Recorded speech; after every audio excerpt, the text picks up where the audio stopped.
இழிவு மனப்பான்மை, அதாவது மனசு இழிவு மனப்பான்மை தான் நோய்களுக்கு காரணம். மனசு இழிவான மனப்பான்மை, மனசில் வந்து இழிவான எண்ணங்கள் வருதில்ல, இதுதான் நோய்களுக்கே காரணம். இழிவு மனப்பான்மை தான் நோய்களுக்கே காரணம். அதனால் வந்து எதெல்லாம் இழிவு மனப்பான்மை, இந்த பாருங்கள், இப்போ வந்து ஏற்றத்தாழ்வு, ஏழை பணக்காரன் சமத்துவமாக தானே வாழணும். ஆனால் ஏழை பணக்காரன் கோடீஸ்வரங்க அப்படின்னு சொல்லிட்டு ஏற்றத்தாழ்வுகள், சாதி, உயர்ந்த சாதி கீழ் சாதி அப்படின்னு சொல்லிட்டு இந்த மாதிரி சாதி மனப்பான்மை இருக்குல்ல, சாதி பற்று யாருக்கெல்லாம் இருக்கோ அவங்க மனசு எல்லாமே இழிவானது தான். சாதி மீது பற்று உடையவர்கள் அனைவருடைய மனசுமே இழிவானது தான். அவங்க நல்லவங்களாக இருக்கிறதா நினச்சிக்கிட்டா கூட, நான் இந்த சாதி அப்படின்னு சொல்லிட்டு யாருக்காவது ஒரு பெருமை இருக்கா, உனது சாதியின் பெயரால் உனக்கு ஏதாவது பெருமையை நீ உணர்கிறாயா, கண்டிப்பாக நீ இழிவானவர் தான். நீ கண்டிப்பாக உயர்ந்தவராக இருக்க முடியாது. நீ கண்டிப்பாக இழிவான நிலையில் தான், இழிவான மனசுக்கு சொந்தக்காரர் நீ. இழிவு மனப்பான்மையால் நீ பாதிக்கப்பட்டிருக்கிறாய். அது மாதிரி எளிமையாக வாழாத அத்தனை பேரும் இழிவானவர் தான். தன்னை பணக்காரராக காமிச்சிக்கிறது, கோடீஸ்வரராக காமிச்சிக்கிறது, அவங்க எல்லாருமே அவங்களுடைய மனசு இழிவானது தான். எளிமையாக வாழணும். எவ்வளோ தான் பணம் இருந்தாலும் நீ எளிமையாக வாழ வேண்டும். உனது வேலைகளை நீ தான் செய்ய வேண்டும். வீட்டில் உனது உணவை நீ சமைக்க வேண்டும், உனது ஆடைகளை நீ துவைக்க வேண்டும், உனது இருப்பிடத்தை நீ தூய்மை செய்ய வேண்டும்.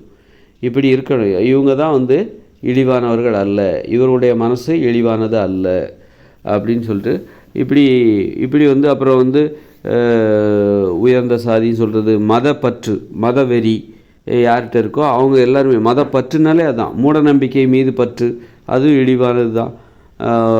மதம், சாதி, நிறவெறி, இது எல்லாம் கடந்து வரணும். நாடு மீது வெறி, ஒரு நாடு மீது வெறியாக இருப்பது, பற்றாக இருப்பது என்பது வேறு, மொழி பற்று என்பது வேறு, மொழி வெறி என்பது வேறு.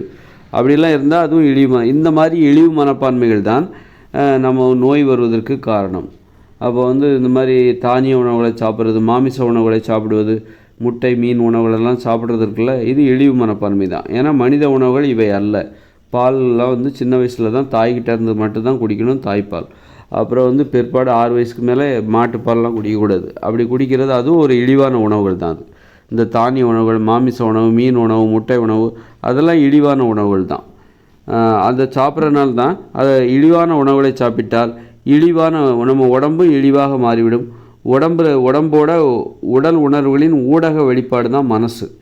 உடல் உணர்வுகளை நம்ம எங்கே தெளிவாக பார்க்குறோம், மனசில் பார்க்குறோம். மனதின் வழியாக உடல் உணர்வுகளை தெளிவாக பார்க்குறோம். மனம் என்பது ஒரு ஊடகம். அப்போது உடல் உணர்வுகள் கெட்டு போகும்போது மனசும் கெட்டு போயிடும்.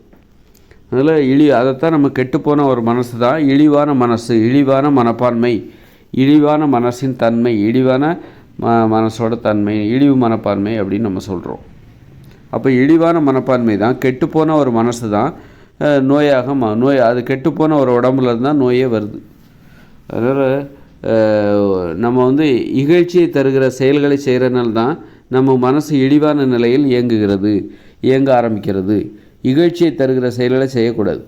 அதனால் புகழ்ச்சியை தருகிற செயல்களை செய்யணும். அப்போ தான் மனசு வந்து சுத்தமாக இழிவு மனப்பான்மையிலிருந்து நம்ம விடுபட முடியும். இகழ்ச்சியை தருகிற செயல்களை செய்ததால் தான் மனுஷங்க உடம்புல நோய்கள் வந்தது. இகழ்ச்சியை தருகிற செயல்கள் தான் குற்றங்களாக பார்க்கும். குற்றங்கள் எல்லாமே இகழ்ச்சியை தருகிற செயல்கள். அப்போ இகழ்ச்சியை தர்ற மாதிரி மனுஷங்க வாழ்கிறனால தான் மனித உடலில் நோய்கள் வந்தது அப்படின்னு நம்ம உறுதியாக சொல்லலாம். அப்புறம் நோய் வந்ததுக்கப்புறம் நோயாளியை வந்து இகழ தான் செய்வாங்க. நோயாளியை வந்து யாரும் பெருமையாலாம் பேச மாட்டாங்க. அதனால தான் தன்னுடைய உடலில் நோய் இருக்கிறது, என்ன நோய் இருக்கிறது என்று வெளியே சொல்வதற்கு கூச்சப்படுவார்கள், அச்சப்படுவார்கள்.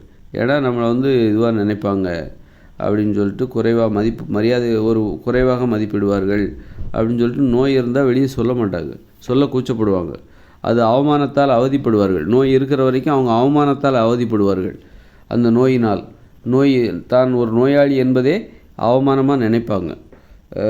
ஏன்னா அது ஒரு அவமானகரமான ஒரு நிலை. ஆரோக்கியம் என்பது அவமானம் இல்லாத ஒரு புகழ் வாய்ந்த ஒரு நிலை.